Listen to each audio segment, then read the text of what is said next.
kad na Facebooku vidim da ona nešto napisala. Ja svaki put imam like. Ja spavam poslije posla. Ona piše knjigu.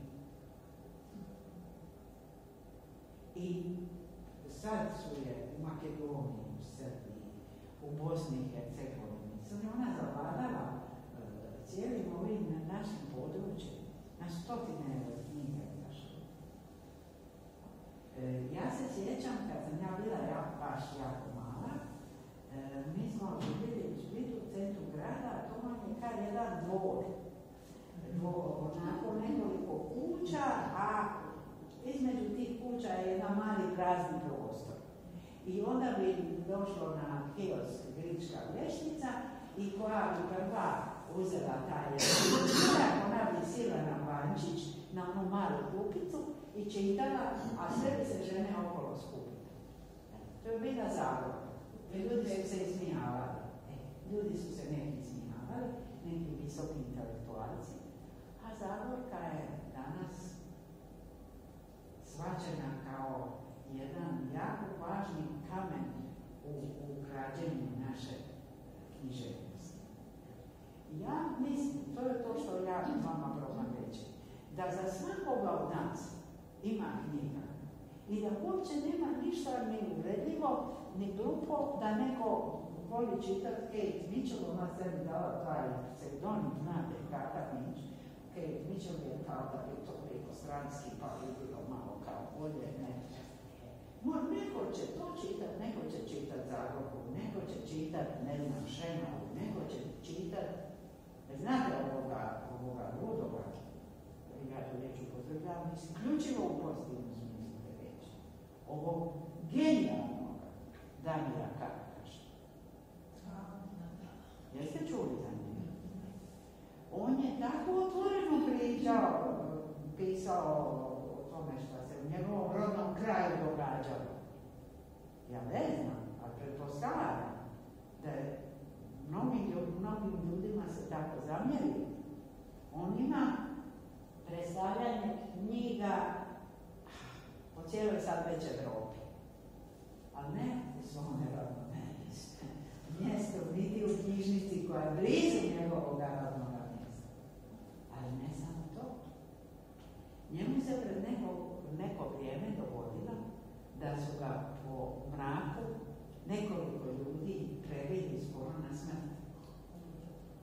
I onda ga je hitna odvela u bolnicu i onda je on ležao u bolnici i kroz prozor, zamislite kako se dogodilo, je vidio prozor svoga stana. A tamo je njegova žena i njegove kćeri. I on je napisao novu knjigu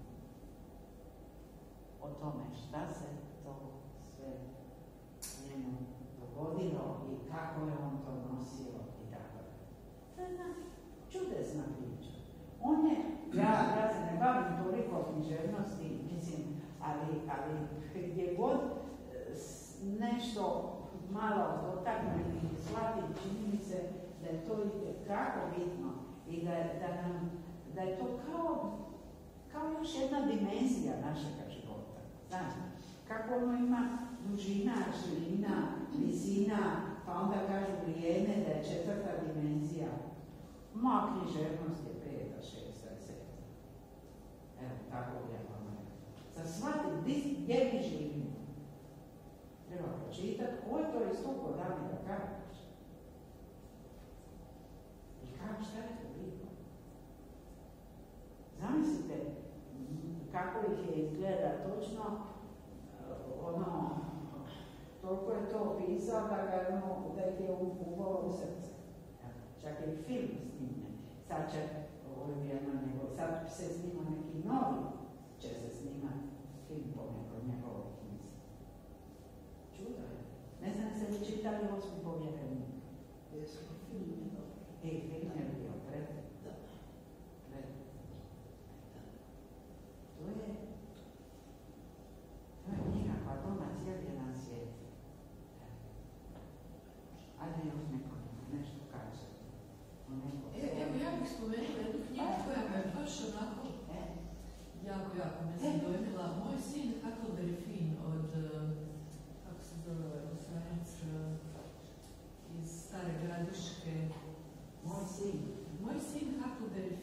kako je to?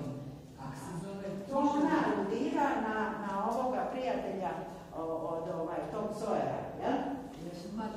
Jer Mark Twain je pisao o Tom Sawyeru, a njegov prvi prijatelj je bio Huckleberry Finn, jel?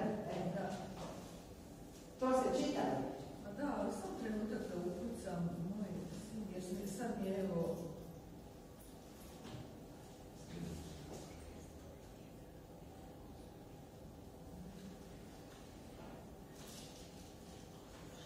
Nađite vi. Bekim Sejanović. Molim? Bekim Sejanović.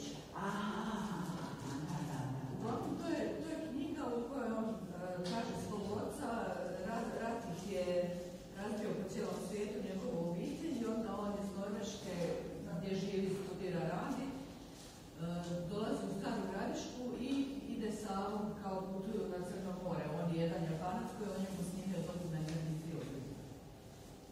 On u toj knjizi tako dobro, tako vjerno opisuje taj svoj kraj iz kojeg je potekao i svoje doživljaje na rijeci. Da sam ja imala osjećaj, i ja sam isto iz Nove Gradiške i poznam kad je bilo tako opisuje. Da, on je na fascinantan način opisao svoj život, osjećaje i prirodu i šta znači njegovo djetinjstvo sad kad on kao odrasli čovjek dolazi i vraća se nazad u svoj kraj. Za mene je jedna od najboljih i najpotresnijih knjiga koje sam pročitala. Jeste vi čitajući to u nekom smislu sebe nadogradili i u nekom smislu bolje razumjeli sebe kao osobu iz toga kraja? Definitivno. Mada to nema toliko veze s krajem, koliko veze ima sa opisima emocija i opisima obiteljskih odnosa. Zato je knjiga posebno dobra. Jedna je Splićanka napisala Maru je puša đava. I tako je rubi naslov, ali ona još i crta i svašta nešto. I onda ima jedan dio, kad je mala išla u vrtić, jer je mama rekla mora ići u vrtić da se socijalizira, onda se javna pita. Išla je tamo gdje je vrtić, popela bi se gori na krov. Pa je Lilija, kako je malo dobro. Jer on je bio skroz protiv toga šta će dite u vrtiću, kamo će ući. Pa neka ide sa vidom, pa. I onda ona priča kako je Vida prije nego što je išla u vrtić, ali poslije uvijek vodila, a gdje je Vida išla? A Vida je išla u krčmu, pa su birali na karte i pili. Mislim, šta vam hoću reći? Da ne mislite da nije to neka idealizacija, jel? Ali meni je dirljivo do suza da se stariji čovjek popeo na krov od vrtića. Znate, samo tu sliku da uzmete, da vidiš šta je malo. Kod mala. Može li mala doli? I tako, da. To je iz moga grada, jel? A ovo je iz vašega. Ali, koliko još ima gradova kojih nismo došli, možda mi nećemo, može to biti moj grad, a može biti neki drugi grad, da ga ja poznati, to znači posvojiti. A kako kaže Prever, otići, to je pomalo meni. Znate, svi mi kad smo se opraštali od naše obitelji, jer smo išli na primjer na studij. Ja se toga sjećam kao sada. Moja majka, ja nisam dok sam išla u gimnaziju imala ključ. Moja majka uvijek bila domaća. I sad ona mene prati na vlak. I ona mene ne drži, ne ljubi, nego me ovako daje ruku. Ja misliš šta je sad? Misliš šta to znači? Kao ideš ti čapa, ja pa nadaleko, ja uzmem njenu ruku, kad se zatvora, a ono ključ.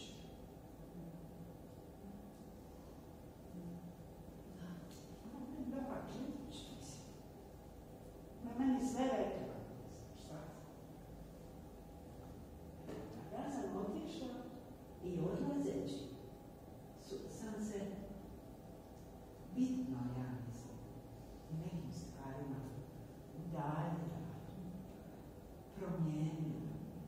Ja kad sam javila, sam položila prvi ispit. Ona je mene pitala, a još ko bio na fakultetu? Vi krenete i dobijete tako neke druge informacije i idete negdje drugo. A možda i ponesete, uvijek nosite onaj ključ. Onda više tih vrata nema, nje više nema.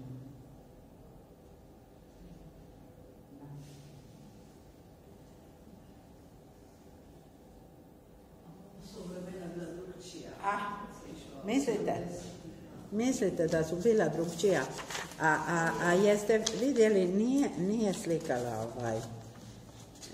mislim da nije, je slikala je jednu tetu u vrtiću, znate, ona je teta u vrtiću, onda je ona napravila ovaj krug, gdje se može lijepo sjesti mekanome. Može se lijepo sjesti mekanome i čitati.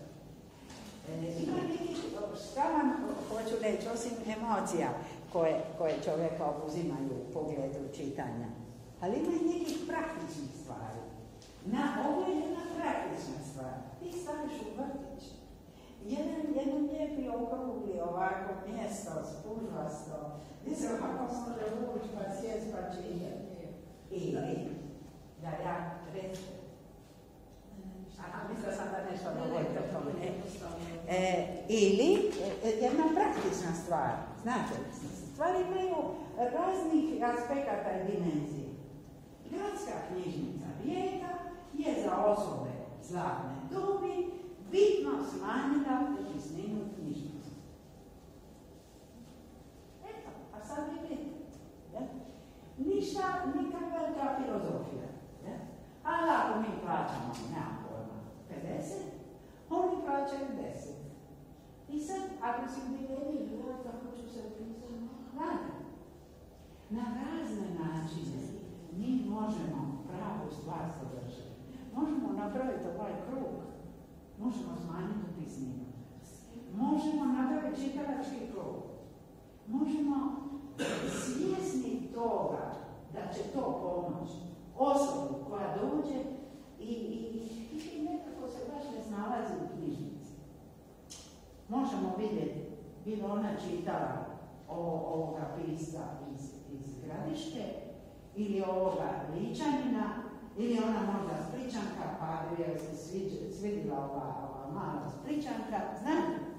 Ili je na jednom visini, razini, ovo u knjigu koju se vidi, to su ono, kako bi rekla, genijalna djela, to mislim, ako postoji nešto što se zove naša civilizacija i smisao uopće našega ljudskog postojanja, onda to su te neke knjige koje su, ono što je Šekspir napisao, mislim, to su čudesa, ja? Ali mi smo negdje na tom jednom ogromnom prostoru, negdje i možemo naći neko svoje mjesto i neku svoju knjigu. I ne treba biti ni u strahu, ni impresioniran, ni, kako bih rekla, sramežljiv, pa sad ja kažem, joj, znate, baš mi je neki period u životu, imate li kišona? A mislim, kišon je Efrem kišon, znate, dođi čovjek, ali jednostavno. On je ovako, kak sam puno puta bila na televiziji, pa bi to bilo smiješno. On je napisao jednu puno takvih priča, ali jedna priča njegova kaže, šta mi se dogodilo? Šetam ja po Tel Avivu i dođe neko dijete, on kaže, jer je on godinama, onda mu su novi djeca. I kaže, i gurne neku krušku meni po nos. I pita me, kakvi su vaši komentari u vezi političke situacije? A ja kažem, nema razloga zabrinutosti. Tu večer sam bio u dnevniku. I tad je sve počelo. Oko 1 sat po noći ja osjetim da neki zrak prema meni, da neko diše pred mene. Od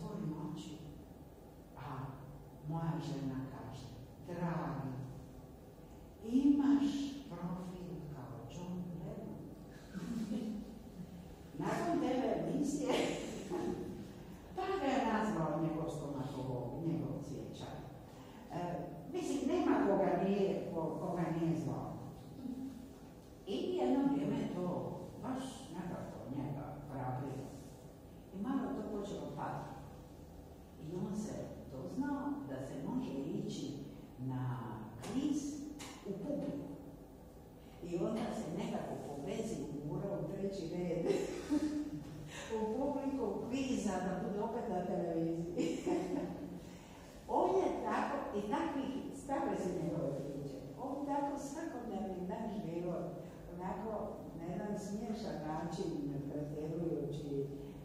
I sad neko bi možda rekao, pa kako to, mislim, čitaš ono kiše, mislim, to nije baš, ali je u toj svojoj sferi meni jako zanimljivo, a možda i nekom drugom, a nekom možda glupo i dosadno, ali mu je možda drag, nema pojma Čehov. Znate kako Čehov ima isto tako kratke te pričice. Kaže, stojim ja pred vlakom, vlak samo što nije krenuo i gledam na Nataliju Petrovnu i govorim, Natalija Petrovna, vi ste meni, a tamo sad će vlak ići prema Peterburgu i ja je gledam i prije nego što je vlak krenuo, ona kaže, joj Ivane Pavloviću, kad ja dođem tamo neću imati rublje za kućiju. On kaže, nema problema i daje joj 20 rubalja. A prije toga je nekoliko puta rekao, vaše oči, vi izgledate. I u tom momentu kad je ona uzela tih 20 rubalja, a vlak krenuo. A on trče i kaže, a priznanica!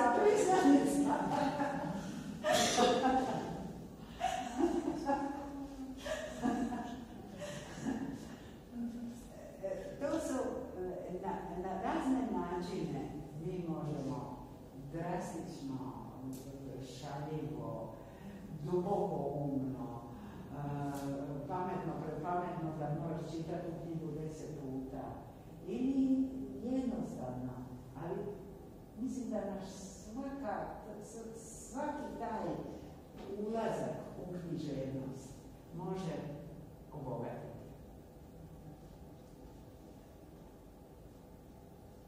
Jer ima neko ko bi došao sa nekom suprotnom tezom i rekao, kakve knjige, pustite me samo kad se sjetim ide Marko Marković i Dita, glavom govori.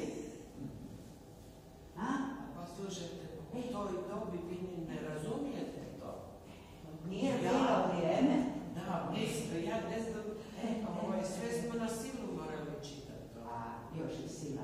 Druga stvar, bravo. U toj dobi i pritisak. Nema sreće od pritiska. Jer pošto bi bio tučin. Za novce nikak, ali za zina. Naprimjer, Njegoša, za cijeli život bi se zamijenio. Jer se morao. A ja to nisam ništa. A znate šta je ovaj književnost? Pučina.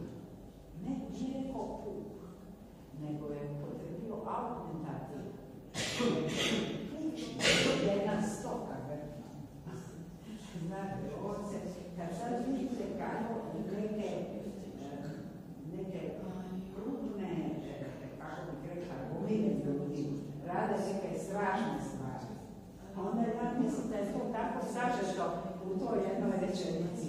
I onda vi nemate pravo izbora. Nemate pravo izbora. Sad imamo.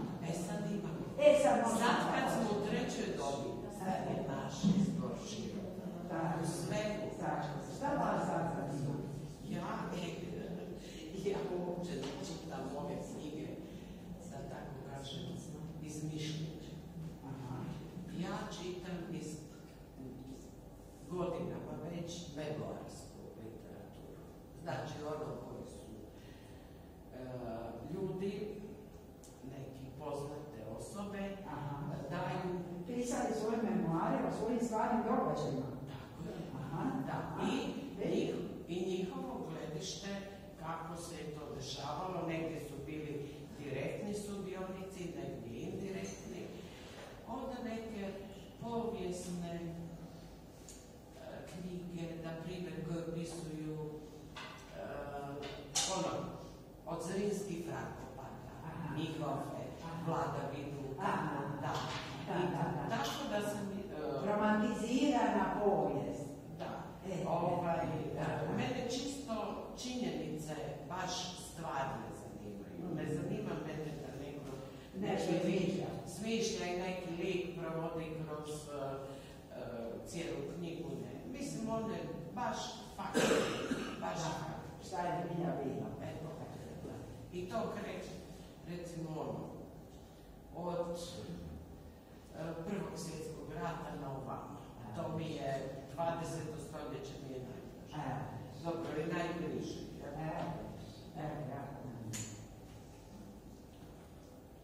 Šta ćemo mi? Hoćemo li pitanja? Hoćemo li još nešto? Jeste vidjeli ovaj vic o ovima mravima?